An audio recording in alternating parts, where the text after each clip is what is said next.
देखिए, धुरंधर में दिखाया है कि कैसे एक इंडियन स्पाई होता है, एजेंट होता है, वो भारत के जो दुश्मन है पाकिस्तान में, उनको एक-एक करके निपटाता है। हुँ, इस वक़्त भारत का जो सबसे बड़ा दुश्मन है, जो पाकिस्तान में है, हुँ, कई हैं वैसे तो, हुँ, हाफ़िज़ सईद का नाम आता है टॉप पे। हुँ, क्या कभी ऐसा कोई ऑपरेशन हुआ है, जिसमें हाफ़िज़ सईद को मारने की कोशिश की गई हो? हुँ, या मार भी दिया गया हो और हमको पता नहीं हाफ़िज़ सईद ज़िंदा है या नहीं? हुँ। ऐसा कभी भारत के एजेंट्स ने या किसी इंडियन स्पाई ने या किसी धुरंधर ने पाकिस्तान में अटेम्प्ट किया है हाफ़िज़ सईद को अटैक करने को? नहीं, बिल्कुल सर, मैं आपको कहानी बताता हूँ, आपको बढ़िया लगेगी, धुरंधर से भी बढ़िया लगेगी, ठीक है? ये रियल बात है? बिल्कुल नहीं, सबको मिलेगा, जो चीज़ बोलूँगा एवरीथिंग मिलेगी। मतलब सर्च इंजन में, दुनिया के किसी भी सर्च इंजन में, गूगल, याहू, दुनिया में जो भी होता है, फ़ोटो के साथ एविडेंस मिलेगा। ठीक है, तो दिन आते हैं, कहानी क्या है? कहानी आते हैं हम दोबारा ताज अटैक से। ठीक है, 26/11 26/11 में अटैक हुआ, लेकिन इस अटैक का असर सिर्फ हिंदुस्तान में ही नहीं हुआ, कहीं न कहीं अमेरिका तक डर गया कि अमेरिका क्यों डरा इस अटैक से? अमेरिका ने कहा यार 2001 में वर्ल्ड ट्रेड सेंटर के घाव भरे नहीं थे उसके। हुँ, हुँ। बोला कि कहीं न कहीं ये लोग यहाँ तक भी आएँगे। तो अमेरिका ऐसा नहीं है कि वो हिंदुस्तान से प्यार कर रहा है। अमेरिका ने अपना बचाव करने के लिए क्या किया? बोला कि हाफ़िज़ सईद को एक इंटरनेशनल टेररिस्ट घोषित करो। ठीक है। और उसने उठाया ये मुद्दा, यूएन में मुद्दा उठाया। लेकिन जैसे ही ये मुद्दा उसने यूएन में उठाया तो चाइना ने अपने वीटो पावर का यूज़ किया। चाइना ने वीटो पावर का यूज़ किया, इसको आप ऑनलाइन चेक कर सकते हो, और हाफ़िज़ सईद को इंटरनेशनल आतंकवादी घोषित होने से रोक दिया। हुँ, लेकिन अमेरिका का प्रेशर था इतना कि मजबूरन में पाकिस्तान को क्या करना पड़ा? हाफ़िज़ सईद को जेल डालना पड़ा। नज़रबंद। जेल के अंदर। अच्छा नज़र लेकिन ये बात झूठी थी। दुनिया को यह लग गया था कि पाकिस्तान ने हाफिज सईद को जेल में डाल दिया, हुँ, और आईएसआई ने पूरी दुनिया को गुमराह किया। हमेशा ही करता है, हुँ, हुँ। इस बार भी किया, लेकिन ये इंफॉर्मेशन मिलती है हमारी एजेंसी को। कि हाफ़िज़ सईद जेल में नहीं है, बाहर है। हाँ, पाकिस्तान की आईएसआई पूरी दुनिया को गुमराह कर रही है, सीआईए को भी गुमराह कर रही है, अमेरिका को भी गुमराह कर रही है। एक्चुअल में हाफिज सईद जेल में है ही नहीं, पाकिस्तान की किसी भी जेल में नहीं है। हुँ। हाफिज सईद कहाँ है? किसी अननोन लोकेशन में सेफ है, ये हमारी एजेंसीज़ को किसी को पता चला। पता चलती है। ठीक है। अब एजेंसी डिसाइड करती है कि इससे अच्छा मौका तो हो ही नहीं सकता हाफिज को मारने का, हुँ, क्योंकि अब हाफिज को टारगेट करते हैं तो पाकिस्तान तो कह ही नहीं पाएगा कि भाई ये जेल के अंदर तो था नहीं, ये बाहर कैसे मर गया। हुँ। तो पाकिस्तान की तो बदनामी पूरी दुनिया के अंदर। सही। यहीं से एक अननोन गनमैन को, जैसे धुरंधर है ना सर, वैसे किसी गनमैन को एक काम दिया जाता है। अब तुझे एक काम करना है, तुझे क्या करना है? पाकिस्तान के अंदर जाके उसे ढूंढना भी है और मारना भी है। तेरे को उसके लिए पूरी जो भी तेरे को छूट है तो चीजें। एक एजेंसी का एक बंदा अननोन आइडेंटिफ़ाई किया गया। एक धुरंधर रेडी हो गया। अब इसके साथ लेकिन एक चीज और है, इज़राइल का बहुत तगड़ा नेटवर्क है हर जगह। ओके, तो इज़राइल के मोसाद के एक धुरंधर को भी उसमें ऐड किया जाता है, ओके। और इज़राइल खुद ही हाफिज़ सईद के पीछे था, क्योंकि 26/11 में यहूदी फैमिली भी मारे गए थे। सही तो है। उनका भी टारगेट सेम था, दुश्मन एक था। तो जैसे लोग बोलते हैं ना कि 2 एजेंसी एक साथ ऑपरेशन करती है, 2 धुरंधर, हुँ, हुँ, तो यहाँ से होता है। लेकिन आप ये डायरेक्ट पाकिस्तान नहीं जा सकते। हुँ। ये हमारा जो धुरंधर है वो दुबई जाता है, एक बिजनेसमैन बनकर, और नॉर्मली एक एक्सीडेंट केस में दुबई के एक जेल में जाता है। इसका जेल के अंदर मकसद होता है कि पाकिस्तान के बहुत सारे लोग जेल में बंद है दुबई की। हुँ। ऐसा कौन सा आदमी है जिसका यूज करके ये पाकिस्तान में अपना नेटवर्क खड़ा कर सके? तो जो एक्सीडेंट के केस में ये अंदर जाता है, हाँ, वो फेक केस ही एक होता है। फेक नॉर्मल एक केस, जैसे आप भी एक्सीडेंट केस में हो गए, कल आपकी जमानत हो जाएगी नॉर्मल। हुँ, ये जानबूझ के हाथों हाथ जमानत है, 2-3 दिन जेल के अंदर रहना, और वहां पर एक आइडेंटिफाई कर लेता है एक बंदे को, ये लड़का ईमानदार सा दिखता है, वो चोरी के केस में अंदर होता है, पाकिस्तानी बंदा। पाकिस्तानी नागरिक होता है ठीक है। बिल्कुल। अब ये उसको उसके पास ये भी जाके पाकिस्तानी बनकर ही जाता है कि मैं भी कराची का रहने वाला हूँ, बड़ा बिजनेस टाइकॉन हूँ, ये हूँ। तो उस लड़के को समझ जाता चोरी के केस में। अब बोला चोरी के केस में तो तेरे को दुबई में नौकरी मिलेगी नहीं। हुँ, तो बोलते सर क्या करूं? बोला कि मैं चाहता हूं कि अपने देश के लिए कुछ करना, पैसा मेरे पास बहुत है, तो तू ईमानदारी दिख रहा है, तेरी मजबूरी थी चोरी करना, तो तू एक काम कर, तुझे मैं जगह बताता हूं, तू रियल एस्टेट का काम वहां खोल, पैसा मैं लगाऊंगा यहाँ से, मेरी तो अपने दुनिया। धुरंधर ने उस पाकिस्तानी बंदे को बोला, चोर हाँ, को बोला। चोर को बोला कि हाँ, मेरा तो दुनिया भर का काम चल रहा है, तो मैं पाकिस्तान में भी अपना, इतना मैंने दुनिया में धन दौलत कमाई, तो मैं क्यों ना पाकिस्तान में भी अपना धंधा करूं। तो उसको बोलता है मुझे तो अल्लाह मिल गया यार, है ना, कि मुझे तो साक्षात भगवान अल्लाह मिल गए यहाँ पर। हुँ, अब इस लड़के को बाहर निकालता है, बाहर निकालने के बाद बोलता है कि तू लाहौर के अंदर जा, लाहौर में, और सबसे देख। तो ये लड़का वहां से कई जगह बेचता है कि सर ये जगह है, बोला नहीं नहीं और महंगी जगह, और मैं इसको रईसी एरिया देखना था। हुँ, तो सबसे महंगे एरिया के अंदर अपना ऑफिस खोलता है हुँ। उस लड़के के थ्रू, कहाँ पे? रियल एस्टेट में, जौहर के अंदर। जौहर। लाहौर में एक जगह जौहर, ठीक वहां है। पर एक बड़ा रियल एस्टेट का काम खोलता है, लेकिन खुद वहां नहीं जाता अभी। हुँ, उस लड़के के थ्रू काम चल रहा है, गाड़ी घोड़ा सब उसको अवॉइड कराता हो, लेकिन बोलता भाई एक काम सुन, बोला काम वाम होता रहेगा, लेकिन ध्यान रखना 5 टाइम की नमाज होनी बहुत जरूरी है, मैं 5 टाइम की नमाज पढ़ता हूँ, ठीक है। अब उसको 5 टाइम बोला, नहीं 5 टाइम की नमाज मस्जिद में पढ़ना तू, ठीक है, मस्जिदों में जा जाके। हुँ, अब ये लड़का मस्जिदों में जाके नमाज ववाज पढ़े, ये हर इंफॉर्मेशन इसका काम था कि मस्जिद की भी इंफॉर्मेशन, मस्जिद में कौन आ रहा है हुँ, कौन नहीं।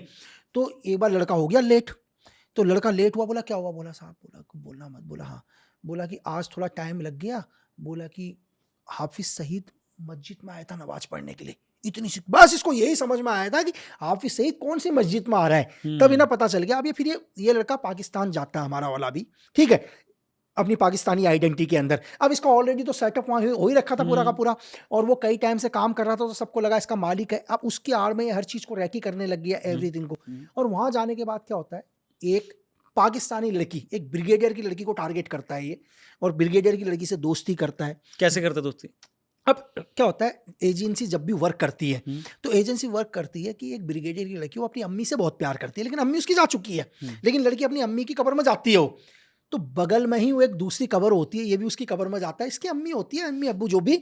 तो वहाँ एक लड़की देखती है, यार आज इतना बड़ा बिजनेसमैन, लेकिन एक दो बारी वो हमेशा लड़की नोट करती है कि ये लड़का आता BMW से ये है, लेकिन आज के टाइम में भी ऐसे लोग हैं, चलो, कि जो अपनी माँ से इतना प्यार करते हैं। तो उसी चीज़ का इसको पता था कि लड़की के इमोशन अपनी माँ के साथ जुड़े, उसी इमोशन का फ़ायदा उठाता है कि वैसा लड़का तो धीरे धीरे लड़के इसके करीब आती है, तो धुरंधर फंसा लेता है लड़की को, ब्रिगेडियर की लड़की को। ठीक है। अब लेकिन ब्रिगेडियर की लड़की को फंसाने के साथ जब पाकिस्तान की ब्रिगेडियर की लड़की इसके कंट्रोल में आ गई, तो आर्मी के अंदर एक्सेस जाना, आर्मी के अंदर जाना, रिच और रईस तो ही है, रईस तो ही चीज़ है। तो ये सब एक सिनेरियो इसका अलग चल रहा है, एक सिनेरियो इसका यहाँ भी चल रहा है।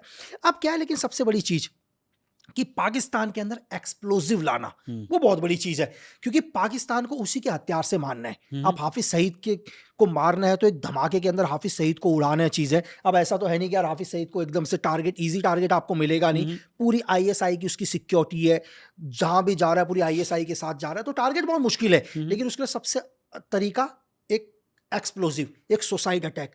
तो पाकिस्तान की ही आर्मी से 150 kg एक्सप्लोजिव लाया जाता है सर, वो भी काम के लिए, वो भी अरेंज कर लेता वो भी अरेंज कर लेता है। तो पाकिस्तान की फौज से उसने 150 किलो RDX भी अरेंज कर लिया। हाँ, वो कैसे किया वो लोगों को दिख जाएगा बाद में, इज द डिटेलिंग कि कैसे, मतलब एक पाकिस्तान के ऑफिसर को लोग हनी ट्रैप करते हैं, हनी ट्रैप भी एक फॉरेन लड़की से हनी ट्रैप करवाता है। तो हनी ट्रैप करने के बाद 150 kg RDX लाना। अब सबसे बड़ी चीज थी इसके लिए एक सुसाइड बॉम्बर का, कि सुसाइड बॉम्बर कैसे आएगा, उसको यूज कौन करेगा, उसको यूज अब तो धुरंधर नहीं करेगा, अब उसके लिए कोई ना कोई सुसाइड बॉम्बर चाहिए। अब सुसाइड बॉम्बर दुनिया में सबसे महारत हासिल है अफगानिस्तान से, ठीक है। अब ये कैसे एक सुसाइड बॉम्बर को लेके आता है, अब इससे ये पता चलता है कि पाकिस्तान के अंदर एक जर्नलिस्ट है, और वो जर्नलिस्ट क्या है, स्पाई है, लेकिन है तालिबान का। अच्छा, है तालिबान का। तो पाकिस्तान की ही एक जो इसकी सोर्स, एक लड़की उसको ट्रैप करती है, और वो एक दिन बता देता है कि भाई मैं तो तालिबानी हूँ, मैं तो तालिबानी हूँ। जब लड़की नफरत दिखाती है अपने पाकिस्तान के खिलाफ चीजें, मतलब आदमी को कि मैं ये तो बोलता है मैं भी इनसे नफरत करता हूँ, मैं कोई पाकिस्तानी नहीं हूँ। तो ये धुरंधर की कोई उसी की एक कॉन्टैक्ट रहती है, एसेट होती है, वो एक तालिबानी से दोस्ती करती है उसको, हाँ, उसको फंसाती है, और उसके मुंह से निकलवा देती है बात कि भाई मैं भी पाकिस्तान का दुश्मन हूँ। हाँ, दुश्मन हूँ बिल्कुल, और मिलके करेंगे। और ये बात धुरंधर तक आ जाती है अपने, हाँ, ये भी धुरंधर तक आ, मिल गया भाई। अब धुरंधर उसको बोलता है भाई देख तू जिंदा तो रह नहीं पाएगा, तो बोलता है कि मेरा एक काम कर दे। बोला क्या? बोला मुझे कैप्सूल चाहिए। Capsule is the code word of suicide bomber. Capsule बोलते हैं, कैप्सूल की कैप्सूल चाहिए। और ये कहाँ का कोड वर्ड है? ये अपने अफगान का कोड वर्ड है कि कैप्सूल तुम्हें कौन सा चाहिए। अब सबसे बड़ी चीज, सर दर्द होगा तो आदमी जाके कैप्सूल। अब सबसे बड़ी चीज क्या है कि सुसाइड बॉम्बर भी पहली बार पता चला कि सुसाइड बॉम्बर की भी अलग अलग कीमत। जो 4 महीने से मरने की ट्रेनिंग ले रहा है उसकी कीमत सस्ती, जो 3 साल से मरने के लिए बैठा हुआ उसकी कीमत ज्यादा। अब आप समझ रहे हैं? अच्छा, ये रेट कार्ड है उनका, रेट कार्ड है कि मतलब कितना खतरनाक है एक सुसाइड बॉम्बर। जो 3 महीने पहले है साला, उसको तुमने ज्यादा दिन रख दिया तो क्या पता वो जीने की तमन्ना हो जाए उसके अंदर। अब एक सुसाइड बॉम्बर को, और जो 3 साल का है उसको डेफिनेटली फटेगा वो तो। लेकिन उसको पाकिस्तान में एक ऐसी जगह रखना जहां उसमें जीने की चाहत ना आ जाए दोबारा। मेरे समझ रहे हो ना? टीवी दिखाना, ना नमाज वगैरह पढ़ाना, मतलब उसको जिस माहौल से लेकर आया उसको उसी माहौल तक रखना। अब इसके बाद नहीं, फिर वो बंदा आइडेंटिफाई करती है वो उस तालिबानी की मदद से, अब ये क्या करता है? बॉर्डर क्रॉस करता है। बॉर्डर क्रॉस किससे करवाता है? उसी लड़की का फायदा उठा के, जो ब्रिगेड कमांडर की लड़की होती है। एक जगह है पाकिस्तान की, तुरखम, पाकिस्तान और अफगानिस्तान को जोड़ता है तुरखम बॉर्डर, वहां से बॉर्डर क्रॉस करके जाता है। और शायद उस टाइम 2021 के आसपास में मतलब करेंसी के अंदर 2 CR के अंदर एक सुसाइड बॉम्बर को लेके आता है। 2 करोड़ के अफगानिस्तान से एक सुसाइड बॉम्बर को लेके आता है। लेकिन जब बॉम्बर को लेके आता है उसको शक हो जाता है, जिस जो दुबई से लेकर आया था उसको शक हो जाता है। अच्छा, उस चोर को, उस लड़के को शक हो जाता है कि कुछ गड़बड़ है। गड़बड़ है। तो होता क्या है फिर, उस लड़के की एक ही तमन्ना थी कि मेरी अम्मी अब्बू लोग यहाँ से दुबई निकले, वो दुबई सेटल करता है। तो कहानी के अंदर एक चीज़ है कि उस लड़के को अकेले करना पड़ता है उसको, अच्छा, तो जिस लड़के को उसने अपना बिजनेस का फेस बनाया था, फेस बनाया, उसके अम्मी अब्बू को वो दुबई दुबई सेटल सेटल करता करते है। हैं। हाँ, और बोलता है फिर कि हाँ उसको मतलब ये ट्रैप में ले लेता है कि अपने अपने अब्बू को बोल को तुम जाओ और मैं 1-1.5 महीने तक बात नहीं कर पाऊंगा, इसके बाद मैं भी आऊंगा दुबई। अब उसको पता है कि 1-1.5 महीने तक इसके अब्बू अम्मी तो इससे बात नहीं कर पाएंगे, और उस लड़के को हो जाता है शक। तो उसको शक हो कहीं, अब वो डर जाता है और उसको लगता है, उसको शक होने लगता है तो उसको लगता है भाई कुछ ना कुछ गड़बड़ है, तो मैं इसको पाकिस्तान आर्मी को बताऊं, रेंजर्स को बताऊं। और ये बात हमारे धुरंधर को पता चलती है कि इसको शक हो गया और लीक ये कहीं ना करेगा। कहीं लीक करेगा, तो इसको किल करता है वो, ओ, इसको किल करता है। और किल करने के बाद लास्ट टाइम पर जब पूरा हाफिज सईद जिस घर में रह रहा है, हाफिज सईद का घर से बाहर सिक्योरिटी, आईएसआई की सिक्योरिटी कितनी दूर है, रेंजर्स कितनी दूर है, सोसाइटी इसके जो राइट हैंड लेफ्ट हैंड है ये कहाँ पर रह रहे हैं। अब पूरा का पूरा गाड़ी के अंदर एक्सप्लोजिव को प्लान किया जाता है, पूरी की पूरी गाड़ी तो में बॉम्बर भी रेडी है, एक्सप्लोसिव सब भी कुछ, रेडी है, हाँ सब कुछ रेडी जो है, उसका एसेट था वो मर गया है। मर गया है। ठीक है, अब लेकिन डेट क्या था ये डेट? 23 जून 2021 अच्छा, डेट भी फिक्स है, डेट फिक्स है, इसी दिन अटैक होगा। अटैक पूरी गाड़ी में एक्सप्लोजिव लग चुका है। अब जैसे एक्सप्लोजिव लगता है एक कॉल आता है, सस्पेंस कॉल, बोला कि कैलकुलेशन, बोला सर हाँ, बोला 150 kg एक्सप्लोजिव लग चुका है, पूरा घर सब उड़ जाएगा। बोला नहीं, बोला एक काम कर दो 100 kg हटाओ उसमें से। बोला सर टारगेट बच जाएगा। बोला नहीं, बोला कि टारगेट मर जाएगा लेकिन अगला हाफिज तैयार है आईएसआई का, और आईएसआई खुद चाहता है कि एक इससे भी ज्यादा आक्रामक हाफिज है, इसको शहीद का दर्जा दे देंगे। ठीक है, अब एक काम करो, इसको आज कयामत दिखा दो, मतलब मौत दिखा दो, 4-5 लोग तो मरेंगे इसके, आज इसको वो मौत दिखाओ कि ये जीवन में कभी भी हिंदुस्तान के अगेंस्ट बोलने की हिम्मत ना करे, मतलब ये टच करके जब हट तक जाओ। जिए हाँ। तब तक इसको ये नजारा इसके आंखों से खत्म ना हो। अब होता क्या है, तो उस आरडीएक्स की गाड़ी को वहां लगाया जाता है, लेकिन हमारे धुरंधर को आप लगता है घर का एड्रेस पता है इसमें क्या था? 116 नंबर, 116 नंबर, ये हाउस नंबर, जौहर में। जौहर 116 नंबर। अब लेकिन हमारे धुरंधर को लगता है कि इस कैप्सूल का कहीं और इस्तेमाल हो सकता है, क्योंकि आप गाड़ी वहां तक नहीं भेजनी। हाँ। तो गाड़ी को इसके गेट के पास खड़ी कर दिया जाता है, उस कैप्सूल को निकाल लेता है, कैप्सूल को यहाँ 2 यूज करोड़ नहीं का करता, कैप्सूल। उस कैप्सूल को सेफ रखता है कि यूज करना है। और 23 जून 2021 को धमाका होता है। आप चेक करना ऑन रिकॉर्ड, अभी आपको 5 या 6 लोग मरते हैं इसमें, हाफिज का राइट हैंड भी मरता है। और इसके बाद दुनिया में पहली बार लोगों को पता चलता है कि पाकिस्तान पूरी दुनिया को गुमराह कर रहा है, हाफिज सईद तो जौहर में ले रहा है, पाकिस्तान जवाब नहीं दे पाता पूरी दुनिया को। और तो फिर इसके बाद घायल होता है वो, घायल होता है, घायल उसको, हाफिज सईद घायल रहा, हॉस्पिटल में एडमिट रहा हाफिज सईद। इसके बाद एक टैगलाइन होता है कि हमें न्याय नहीं चाहिए, हमें समाधान चाहिए।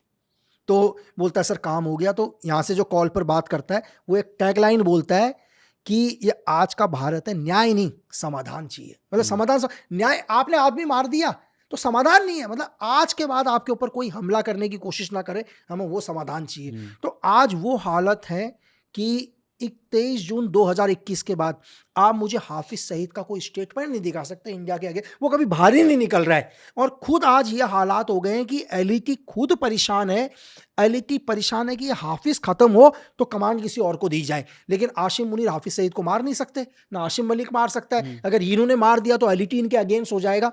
तो आज पूरा आईएसआई, पूरा पाकिस्तान आर्मी खुद हाफिज सईद को झेल रहा है इस टाइम। तो कभी कभी कहावत है ना कि दुश्मन को नहीं मारा जाता सर, दुश्मन को तुम क्या कर दो, एक लीडर को तुम मतलब सबसे कायर कमजोर आदमी उसकी कुर्सी पर बैठा दो, ताकि उसकी पूरी की पूरी ऑर्गेनाइजेशन ही खत्म हो जाए। देखो ये क्यों, ये भी आपको ये समझाने की कोशिश करता हूं, क्योंकि हमने पढ़ा कि नेपोलियन ने क्या बोला, ये क्यों आरडीएक्स को, मतलब जो भी एक्सप्लोजिव था उस एक्सप्लोजिव को क्यों कम किया गया। नेपोलियन ने एक टैगलाइन बोली जीवन में, नेपोलियन ने बोला कि मैं दुनिया में उस फौज से कभी नहीं डरता जिस फौज के सारे फौजी शेर हो, लेकिन जो उसका लीडर हो वो एक बकरी और कायर हो। चाहे उसकी पूरे फौज में शेर हो, लेकिन बोला मुझे उस फौज से डर लगता है जिसकी पूरी फौज कायर या बकरियों की हो, लेकिन उसका जो लीडर हो वो शेर हो। बोला हमेशा डिपेंड करता है लीडर के ऊपर कि फौज कैसी होगी, इसलिए हमेशा लीडर से डर लगना चाहिए। ये नेपोलियन का टैगलाइन था। तो आज उसी एलईटी का सबसे कमजोर आदमी उसको कमांड कर रहा है हाफिज सईद 2021 23 जून के बाद, जबकि लखवी सेकंड बैठा हुआ है। अगर आप इसके सेकंड यूनिट कमांडर देखो, जो ग्राउंड ऑपरेशन जो लखवी करता है, लखवी आज खुद चाह रहा है कि साला ये हाफिज मरे तो मैं कमांड करूं। तो आप कह रहे हैं 2021 23 जून से कोई पब्लिक अपीयरेंस या बड़ी-बड़ी जो सभाएँ करता था वो कुछ नहीं, कुछ अब नहीं, नहीं कर, हाफिज वो कुछ सब नहीं, पुराना आता है। सब पुराना, वो बैक बैक बैक जो पहले के आप वीडियोस देखेंगे, हुँ। हाफिज का कोई भी डायरेक्ट स्टैम्प आप वो नहीं देखोगे बस। तो पाकिस्तान उसको बचा रहा है। पाकिस्तान जिन्ना, पाकिस्तान खुद परेशान है सर इस टाइम। पाकिस्तान को चाहिए इस टाइम, आप पाकिस्तान के अंदर, पाकिस्तान पूरा कॉन्फ्लिक्ट में, उसकी आर्मी के अंदर अलग विद्रोह चल रहा है सर। उसके आर्मी के एक्स जनरल अभी फिसल के मर जाते हैं, ठीक है। आसिम मुनीर के सारे अगेंस्ट हो रखे हैं। आसिम मुनीर के अगेंस्ट क्यों हो रखे हैं सारे के सारे लोग? क्योंकि देखो पाकिस्तान के अंदर हमेशा आर्मी का ही कंट्रोल रहा है सर 1947 के बाद। अब क्या हो गया, आसिम मुनीर ने जीवन भर आर्मी की कुर्सी ले ली, यानी कि फील्ड मार्शल बन गए वो जबरदस्ती के। फील्ड मार्शल मतलब जंग उन्होंने कोई जीती नहीं और फील्ड मार्शल बन गए, लेकिन मरने तक क्या होगा, पाकिस्तान की आर्मी में किसका कंट्रोल रहेगा? आसिम मुनीर का कंट्रोल रहेगा, क्योंकि चीफ ऑफ स्टाफ भी बन चुके हैं, चीफ ऑफ मतलब तीनों सेनाओं के चीफ भी बन चुके हैं वो लोग। तो लेकिन जितने भी नीचे के रैंक के जो भी थे, जो जनरल थे उनके, वो तो नाराज ही हो गए ना सर अब, कि यार जीवन भर के लिए तो यही रहेगा, क्योंकि हमने एक सपना देखा था कि हम भी कभी आर्मी के एक जनरल बनेंगे। तो पाकिस्तान की आर्मी के अंदर भी एक बड़ा कॉन्फ्लिक्ट हो चुका है सर, बहुत बड़ा कॉन्फ्लिक्ट अंदर।